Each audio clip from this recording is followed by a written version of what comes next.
3 बॉड्या already नेल्या होत्या. ते ज्यांनी पहिल्यांदा काढली त्यांना विचारलं, ते म्हटले घड्याळावरून ओळखलं, की पहिली अजितदादांचीच बॉडी होती. बरं. पहिलीची बॉडी नेली ती. बरं. आणि बाकीच्या बॉड्या मी सगळं काढू लागलो. सपोर्ट केला सगळ्यांना. इथं मदत केली. इथल्या लोकांनी अजितदादांची बॉडी फक्त घड्याळावरून ओळखली, ही दादांचीच बॉडी आहे म्हणून. म्हणजे दादांच्या हातात घड्याळ होतं आणि म्हणूनच ती बॉडी ओळखली. म्हणूनच ओळखली. पहिला स्फोट झाला तेव्हा पाणी मारलं अग्निशामक दलाच्या गाडीने. इथले स्थानिक लोक जे म्हटले, म्हणजे जवळचे आहेत ते मित्र लोक. आणि दुसरा स्फोट, पाणी त्या गाडीतलं पाणी संपल्यानंतर दुसरा परत अनेक एक स्फोट झाला. राज्याचे उपमुख्यमंत्री अजितदादा पवार यांचं दुःखद निधन आज बारामती विमानतळाच्या तिथे झालेलं आहे. विमान लँड करताना काय झालंय ते समोर गोष्टी नंतर येतीलच. मात्र सध्याची अशी घटना घडलेली आहे सकाळी 8:45 की याच ठिकाणी ज्या ज्या ठिकाणी मी बोलतो याच ठिकाणी अजित पवारांचं हे विमान या ठिकाणी कोसळलं. या ठिकाणी कोसळल्यानंतर अजितदादांसह 6 जण यामध्ये जळून खाक झाले आणि जागीच त्यांचा मृत्यू झाला. अनेक जण असे सुरुवातीला बातम्या येत होत्या किंवा अशी माहिती येत होती की जखमी आहेत. मात्र अजित पवारांचा या ठिकाणी जागीच मृत्यू झाला. कसा झाला, काय झाला याची चौकशीच्या नंतर सगळ्या गोष्टी आपल्या समोर येतीलच. मात्र प्रत्यक्षदर्शी माझ्यासोबत आहे, ज्यांनी अजितदादांसोबत ज्या बॉड्या होत्या, जे व्यक्ती होते, अजितदादा होते, त्यांना जे बाहेर काढलं विमानातून, ते माझ्यासोबत आहे. दादा, तुमचं नाव सांगा. नाव दीपक हरे. दीपक हरे. दीपक भाऊ, तुम्ही काय पाहिलं सकाळी? तुम्ही आले तेव्हा इथं काय दिसत होतं तुम्हाला? मी सकाळी आलो तेव्हा मला इथं दिसलं, की ते 3 बॉड्या ऑलरेडी नेल्या होत्या. ते ज्यांनी पहिल्यांदा काढली त्यांना विचारलं, ते म्हटले घड्याळावरून ओळखलं, की पहिली अजितदादांचीच बॉडी होती. बरं. पहिलीची बॉडी नेली ती.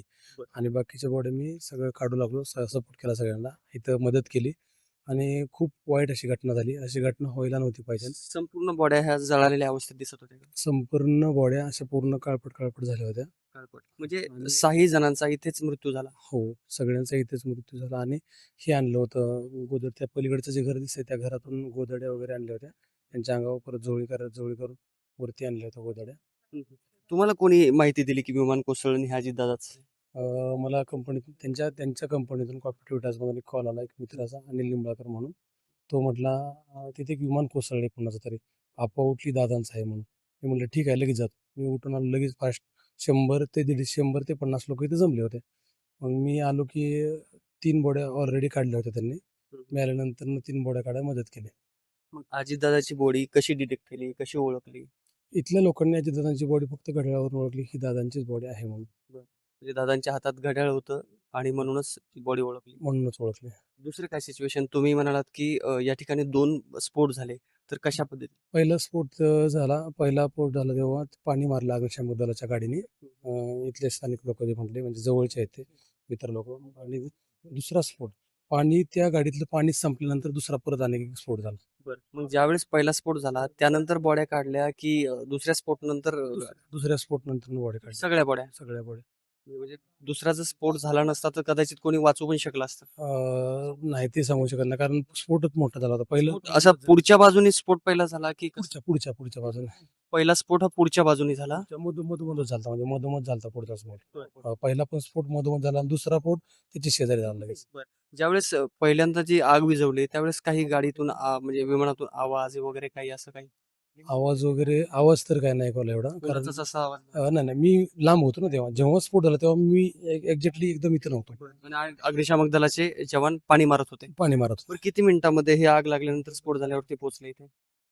सगळे लवकरच पोहोचले, कारण अगोदर ऑलरेडी माहित होतं दादांचं विमान लँडिंग होणार आहे म्हणून. इथं सगळ्यांनाच माहित होतं इथं विमान लँडिंग होणार आहे दादा. झाल्यानंतर किती वेळानंतर सगळे जमले? म्हणजे मला हा टाइम ऐकायचा, म्हणजे अपघात झाला आणि त्याच्यानंतर किती अंदाजे?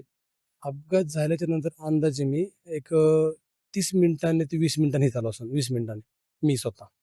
आणि त्यानंतर तेव्हा आग लागलेली आपली तुम्हाला पाहायला मिळाली. मला आग लागली पाहायला मिळाली. मी स्वतः बॉडी पण काढू लागलो. 3 बॉडी मी काढल्या स्वतः. तर हे जे आहेत यांनी प्रत्यक्ष बॉड्या काढलेल्या आहेत. अजितदादांची बॉडी ही घड्याळावरून ओळखण्यात आली.